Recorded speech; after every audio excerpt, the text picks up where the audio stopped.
बोल शिव शंकर भगवान की जय। बैसाख मातम की जय। नमस्कार, स्वागत है आप सभी का मेरे भक्ति भावना यूट्यूब चैनल पर।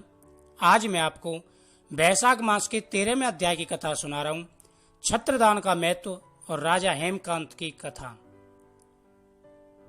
सुतदेव ऋषि ने मिथिलापुरी नरेश को अश्विन व्रत की पूरी विधि बताई, किस प्रकार से ये व्रत रखा जाता है और इसके करने से क्या फल की प्राप्ति होती है। जब वह व्रत की कथा ऋषि ने उनको सुनाई, यह कथा सुनकर के राजा ने श्रुतदेव से प्रश्न किया कि हे ब्राह्मण, बैसाख मास में छत्र दान करने का क्या महत्व है, कृपा करके विस्तार पूर्वक बताइए। राजा के इस प्रश्न पर सुदेव जी कहने लगे कि जो कोई धर्मात्मा बैसाख मास में व्याकुल ब्रह्मात्मा को छत्री दान करता है, उसको अनंत फल मिलता है। मैं एक प्राचीन इतिहास कहता हूँ, ध्यान से सुनो। सतयुग में हेमकांत नाम का राजा बंगाल देश का राजा था और बंगाल देश में राज्य करता था। यह राजा कुश केतु का पुत्र तथा अत्यंत बलवान था। वह राजा एक समय शिकार खेलने वन में गया और वहां पर अनेक मृग सुगरों को मारता हुआ दोपहर में थक गया तो मुनियों के आश्रम में पहुंचा। उस समय सतीश नामक ऋषि ध्यान लगाए समाधि अवस्था में बैठे हुए थे। उसको यह भी मालूम न हुआ कि आश्रम में कौन आया है। यह निश्चिंत बैठे रहे और राजा का कुछ भी सम्मान नहीं किया। इस पर राजा को बड़ा क्रोध आया और वह ऋषि को मारने के लिए आगे बढ़ा।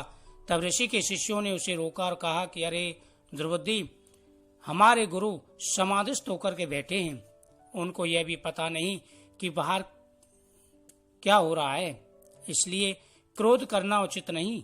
तब राजा क्रोधित होकर के कहने लगा कि हे ब्राह्मणों, मैं थक गया हूं और तुमने मेरा अति सत्कार नहीं किया।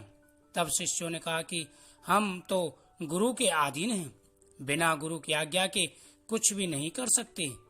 शिष्यों का ऐसा प्रत्युत्तर सुनकर क्रोध से राजा ने अपना धनुष उठा लिया और कहने लगा कि मुझसे दान लेकर मेरा अन्न खाकर मुझको ही शिक्षा देते हो, ऐसा कृतघ्नों को अवश्य मारना चाहिए। इतना कहकर राजा ने उन पर बाण चलाना लगा। इसी से वह शिष्य भयभीत होकर भागने लगे तो राजा के सैनिकों ने उनको चारों तरफ से घेर लिया। राजा ने उनमें से 300 शिष्यों को मार दिया और बाकी भाग गए। जब आश्रम में कोई न रहा तो सैनिकों ने आश्रम की सब वस्तुएं लेकर खूब भोजन किया। सायंकाल राजा जब अपने घर पर आया तो उसके पिता कुशकेतु ने यह सब वृतांत सुनकर के पुत्र की बहुत निंदा की तथा उसको घर से बाहर निकाल दिया। जब पिता ने उसे त्याग दिया और राजा हेमकांत वन में चला गया तो वह इधर उधर व्याकुल होकर फिरने लगा और ब्रह्महत्या उसे सताने लगी। इस प्रकार उस दुरात्मा को फिरते हुए 28 वर्ष बीत गए। तब एक दिन त्रित नाम के ऋषि बैसाख मास की तीर्थ यात्रा करते हुए उस वन में आए और धूप से व्याकुल होकर के मूर्छा खाकर पृथ्वी पर गिर पड़े। देवयोग से हेमकांत ने ऋषि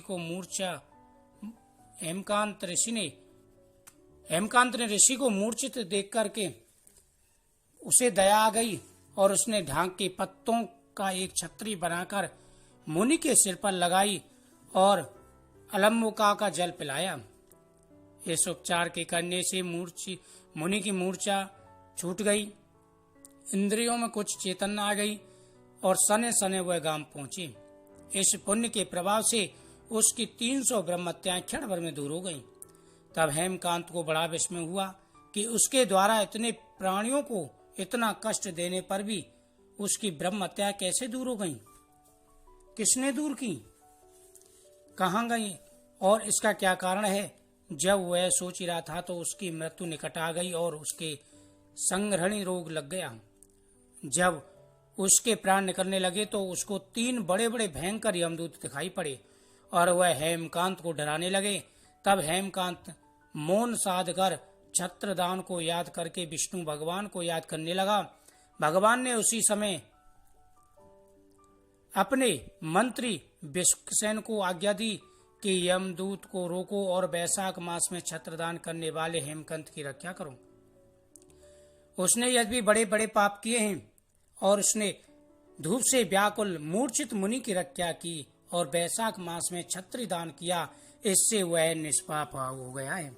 उसने जितने भी पाप किए हैं उसके सारे पाप नष्ट हो गए हैं। इसलिए हे दूत, तुम जाकर के हेमकांत की रक्षा करो। सुखदेव ऋषि कहने लगे कि हे राजन, वैशाख मास में छत्री दान का बड़ा महत्व है। जो लोग इस कथा को पढ़ते हैं, सुनते हैं, उनके सारे पाप नष्ट हो जाते हैं और अंत में वैकुंठ लोक की प्राप्ति होती है। इस कथा के सुनने से भगवान विष्णु प्रसन्न होकर के आशीर्वाद देते हैं। बोल वैशाख मातम की जय।